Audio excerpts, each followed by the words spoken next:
1 Kings chapter 11. Now King Solomon loved many foreign women, together with the daughter of Pharaoh, women of the Moabites, Ammonites, Edomites, Sidonians, and Hittites, of the nations concerning which Yahweh said to the children of Israel, You shall not go among them, neither shall they come among you, for surely they will turn away your heart after their gods. Solomon joined to these in love.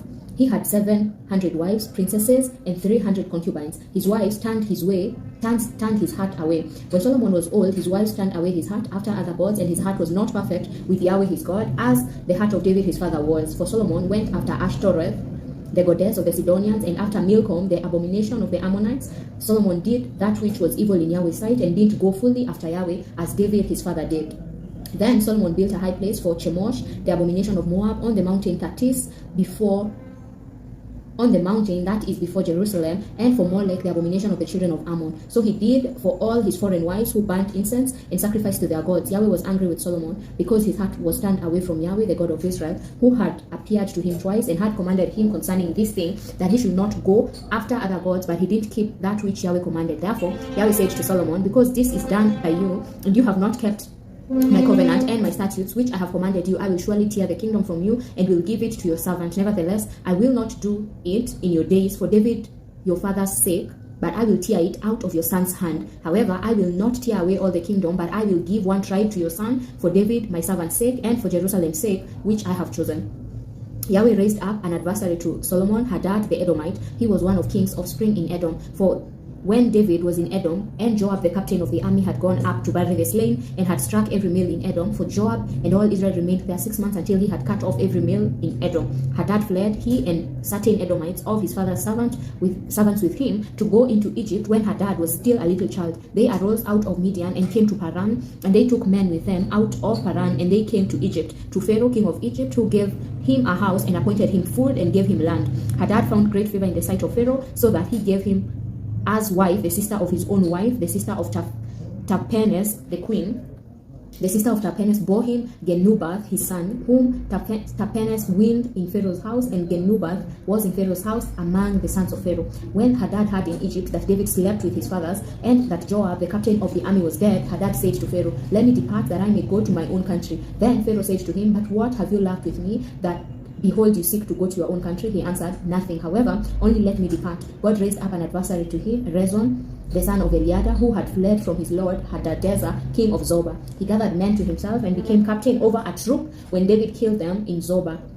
They went to Damascus and lived there and reigned in Damascus. He was an adversary to Israel all the days of Solomon. In addition to the mischief of Hadad, he abhorred Israel and reigned over Syria. Jeroboam, the son of Nebat, an Ephraimite of Zeredah, a servant of Solomon, whose mother's name was Zeruiah, a widow, also lifted up his hand against the king. This was the reason why he lifted up his hand against the king. Solomon built Millo and repaired the breach of his father David's city. The man Jeroboam was a mighty man of valor, and Solomon saw the young man that he was industrious, and he put him in charge of all the labor of the house of Joseph. At that time, when Jeroboam went out of Jerusalem, the prophet Ahijah the Shilonite found him on the way. Now Ahijah had clad himself with a new garment, and the two of them were alone in the field. Ahijah took the new garment that was on him and tore it in 12 pieces. He said to Jeroboam, Take 10 pieces, for Yahweh the God of Israel says, Behold, I will tear the kingdom out of the hand of Solomon, and will give 10 tribes to you, but he shall have one tribe for my servant David's sake, and for Jerusalem's sake, the city which I have chosen out of all the tribes of Israel, because they have forsaken me and have worshipped Ashtoreth,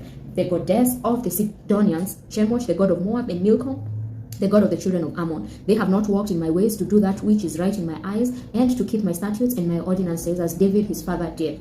However, I will not take the whole kingdom out of his hand, but I will make him prince all the days of his life for David my servant's sake, whom I choose, who kept my commandments and my statutes. But I will take the kingdom out of his son's hand, and will give it to you, even 10 tribes. I will give one tribe to his son, that David my servant may have a lamp always before me in Jerusalem, the city which I have chosen for myself to put my name there. I will take you, and you shall reign according to all that your soul desires, and shall be king over Israel. It shall be, if you will listen to all that I command you, and will walk in my ways, and do that which is right in my eyes, to keep my statutes and my commandments, as David my servant did, that I will be with you, and will build you a sure house, as I built for David, and will give Israel to you. I will afflict the offspring of David for this, but not forever. Therefore Solomon sought to kill Jeroboam, but Jeroboam arose and fled into Egypt to Shishak, king of Egypt, and was in Egypt until the death of Solomon. Now the rest of the acts of Solomon, and all that he did, and his wisdom, ain't they written in the book of the acts of Solomon, the time that Solomon reigned in Jerusalem over all Israel was 40 years. Solomon slept with his fathers and was buried in his father's David's city, and Rehoboam his son reigned in his place.